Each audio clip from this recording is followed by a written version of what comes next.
Power of Domain Knowledge and Python Program. Pradeep K. Suri. Author, researcher, and AIDNN architect. About graph. The above graph provides is a bar chart titled Lead Time by Vendor and Item over years. Let me break it down for you.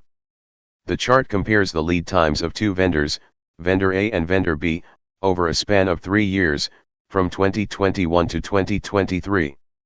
Lead time refers to the duration it takes from placing an order to receiving the goods or services. Here's what we can infer from the chart. Vendor A consistently had a shorter lead time compared to Vendor B throughout the years. Vendor B experienced fluctuations in lead time, with some periods having longer lead times. Overall, Vendor A is more efficient in delivering products or services promptly. Remember that lead time can impact supply chain efficiency and customer satisfaction. It's essential for businesses to monitor and optimize these metrics. Thank you.